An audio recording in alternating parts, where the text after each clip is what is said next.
Good morning, students. Myself, Dr. Vijayendra Singh Tama, Associate Professor in English, and at present I have been posted at Government College, Budha, in the Jhanjanu district. In the series of video lectures, which is prepared by me for the students, today's video lecture is meant for the classes BA part first, subject English literature, paper first. And in this video, we are going to talk about the critical appreciation of Sarojini Naidu's famous poem, Song of Radha, the Milkmaid. And we have already done its explanation, so it will be very easy for you to understand. First of all, we give introduction of the poet. So here, Sarojini Naidu.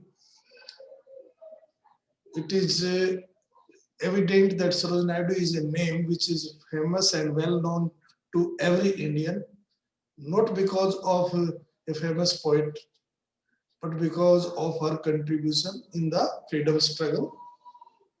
So she is a well-known name. But we should keep in mind here that we are discussing or talking about Sarojini Naidu as a poetess. So Sarojini Naidu, or Sarojini Chattopadhyay, as she was born in Bengal, was born in 1879 and died in 1949. She is known by the nickname Bharatiya Kokila, or the Nightingale of India. She had displayed her talent in various fields. In a word, she was a versatile genius. She was a poetess, a freedom fighter, a fighter for women's rights, a leader, an administrator, and the first woman to be appointed an Indian state governor. She was also the first woman to be the president of Indian National Congress. She led an active literary life and attracted many Indian intellectuals to her salon in Bombay. During discussion, many intellectuals made it clear, and now she is regarded as one of the greatest women poets of India.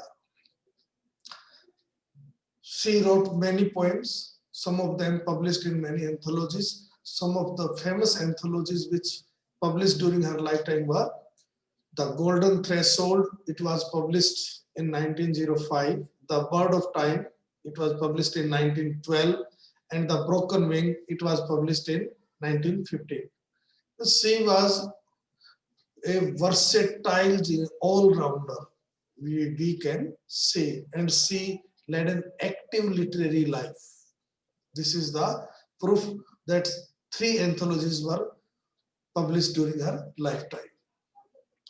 The present poem, which is entitled The Song of Radha the Milkmaid, was published in Indian folk song section of The Bird of Time in 1912.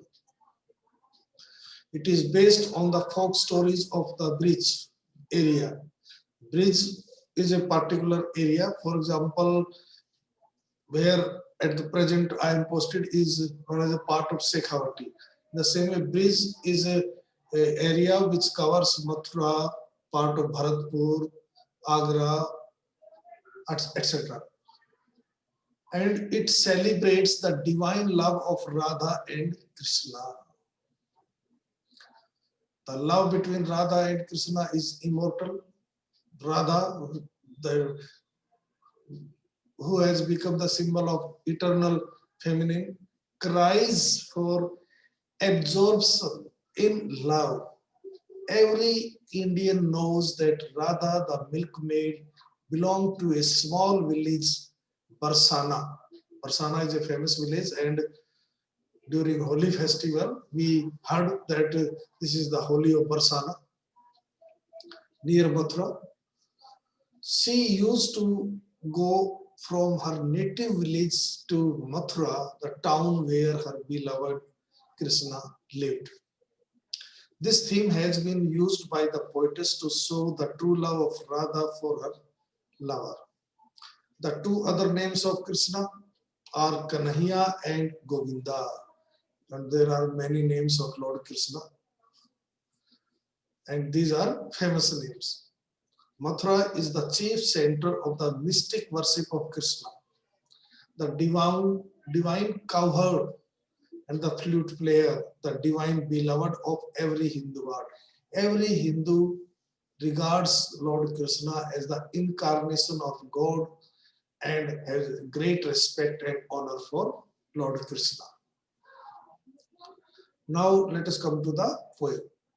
The poem is based on the story of the folk song or folk stories, which is very popular in the bridge area, that Radha, the milkmaid of Barsana, goes from her native village Barsana to Mathura, where Krishna lives. She goes to the fair to sell the curds there. There at that time, young cows are lowing. Paper young ones of cows, maybe male or female. It is the month of summer. It is the rainy season, and soft breezes are blowing. She wants to cry as a businesswoman, as she is going to sell something. So she should have cried, who will buy these curds that are white as the clouds in the sky? Means she is also telling or making it clear the quality of her curd, that it is very useful as well as of good quality. Instead of this message for the concerned people, she cries, Govinda, Govinda. Why? Because her heart is full of Lord Krishna's beauty.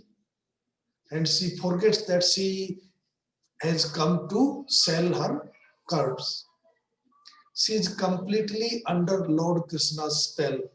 At the same time, the river Yamuna is flowing very gently. When she reaches from her village to bank of Yamuna, what happens there? On the banks of the river Yamuna, her mates, her companion, her friends invite Radha to join them in singing and dancing. As they were singing and dancing to welcome the advent of spring season, they want her to wear saffron, it is orange color, garments to welcome the spring season and pluck the new buds that are blooming. But Radha was supposed to join her friends, but Radha's heart is so full of Lord Krishna's music that she unconsciously cries only Govinda, Govinda. She is unmindful of the fact that her mates, her companions, and the people who are looking at her are laughing at her. The Yamuna, the river Yamuna is flowing very gently at that time. Now, Radha, after crossing the bank or river, she reaches Mathura temple. Radha then goes to Mathura temple where the torches were portable lamps. Torches means are glowing very brightly. They are giving bright light. And the priests were blowing conch shells. These indicate that they were worshipping, they were concentrating on the prayer of God. She seeks the blessings of the shining ones, the gods. Here, the Lord Shiva, maybe, with folded hands, she folded her hands and prayed to God. But her heart is lost in the worship of Lord Krishna. And she again cries without knowing Govinda, Govinda. In that temple, she should have chanted the name of Lord Shiva, but she said Govinda, Govinda. She does not care whether the other people who are around her are angry with her or not. Because she was lost only in her worship or her love for Govinda so much that she was unaware of her surroundings. There is always the background of the river Yamuna, which has been flowing softly, gaily, cheerfully, and brightly. It appears that the river Yamuna is echoing Radha's Govinda, Govinda. This is the, you can say, development of idea. These three incident, one in the village, other at the bank of the river Yamuna, and in the temple of Mathura temple. The poems, the idea is complete. Now our comments. The only mantras known to Radha is Govinda, Govinda. The absorption of Radha in Lord Krishna can go no further. The highest realization consists in such absolute absorption. Means if you have achieved something completely, this is the stage which Radha has reached. It is a state of the highest intensity of awareness. The song of the village milkmaid seems very simple and plain, but it carries in it great devotion of love, Radha to Krishna, that she has devoted herself completely, both mentally and physically, in the service of Lord Krishna. The poem consists of 3 stanzas of 10 lines each. The language used by the poetess is simple and easy to understand. Even an ordinary person, layman, can understand it quite easily. The simile used by the poetess, for example, curds that are white as the clouds in the sky, the comparison of the color of the cloud and curd is apt and highly suggestive. Suggestive means they put the idea into mind clearly. The picture of the heifers blowing, they were producing their natural sounds. Radha's going to the Mathura fair to sell curds. The dancing and singing of Radha's maids on the banks of the river Yamuna. These are various scenes which have been depicted in this poem. All these present the atmosphere of the bridge region of Lord Krishna. Lord Krishna was such a powerful impact at there in that area. The temple has been beautifully described by the poetess. How brightly the torches were glowing. I means Radha, folded my hands at the altars to pray. O shining ones, guard us night and by day. And loudly the conch shells were blowing. This is the picture, and this is very common at that time, at the time of evening, as it is a time of prayer in temples. When we read the poem, all the scenes come before our inward eyes. We can say the pictorial qualities, word picture, that the poetess has described using such words that we can see everything is going on before our inward eyes. In conclusion, it may be said that the poetess has presented a great idea in a simple lyric. The love of Radha for Lord Krishna is true love.